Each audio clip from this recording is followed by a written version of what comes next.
Reports this weekend that the trickle of foreigners allowed to use the Rafah border crossing from Gaza to Egypt came to a halt on Saturday amid escalating attacks from Israel in retaliation for Hamas's deadly October 7th attack. This after Global Affairs announced Friday that roughly 400 Canadians stuck in Gaza could leave as early as today. So where do things stand, and will these Canadians still be able to leave today? Canada's ambassador to Egypt, Louis Duma, joins us now to explain the situation. Ambassador, we appreciate your time today. Good morning.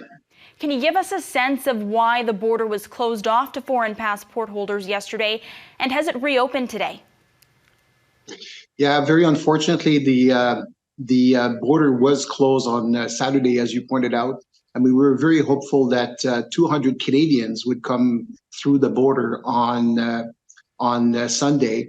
Unfortunately, this does not happen, and we were hopeful that 216 Canadians would come through on Monday. The reason why it happened, apparently, it is a question of disagreements between the different parties. We have to understand there are exit controls out of Gaza, entry controls into Egypt. It was more with the exit control, as Hamas said they wanted to have a number of people of interest to cross the border to come and get medical treatment in Egypt. So there was disagreement. Hamas said that no one will get through until this matter is resolved, and that's where we are today. Ambassador, it's not just Canada looking to use this border. There's a line of people waiting to cross. With yesterday's operations halted, does this mean the Canadians looking to get out will have to wait longer?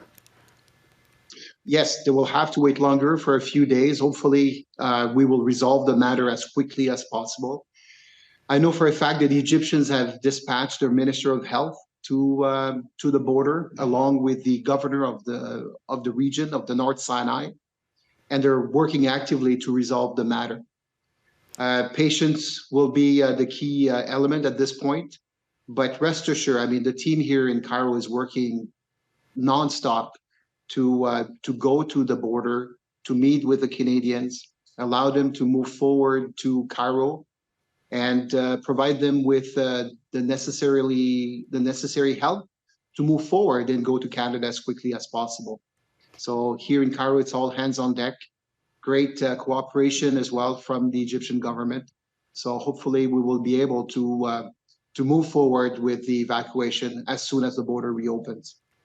You mentioned it will take a few days for Canadians to cross the border. I just wanted to reiterate that. It has been a delicate situation, an evolving situation, striking a deal to use the Rafah border crossing.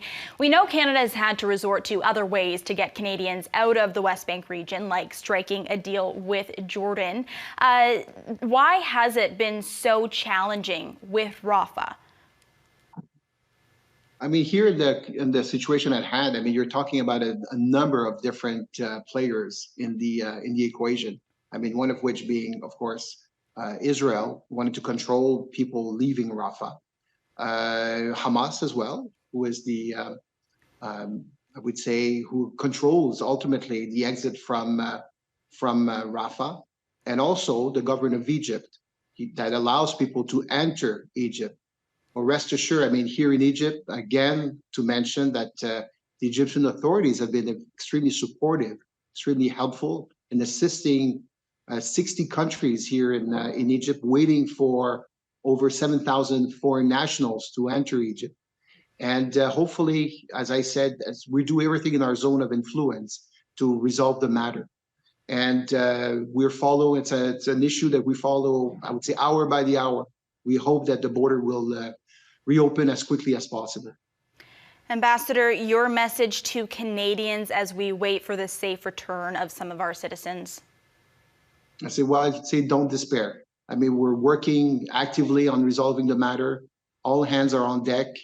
We have amazing cooperation, not only here in Cairo, but I say throughout the region. Canada is absolutely, totally dedicated at bringing those individuals back to Canada. We're talking here about Canadians, permanent residents, but also family members. We know for a fact that a great number of those Canadians stranded in Gaza are children, about 30% of them. So to us, you know, I'll tell you, as a father, as a husband, as a son, as a brother to my sisters and brothers, I feel for these people, and the sooner we can bring them home, the better. But in closing, I just want to reassure you that everything is ready here in Cairo to go and meet them, to bring them to Cairo and send them onwards to Canada. We appreciate that, Ambassador Louis Dumas, joining us as we wait for Canadians to be given the all clear to use the Rafah border crossing. Thanks so much for this. My pleasure.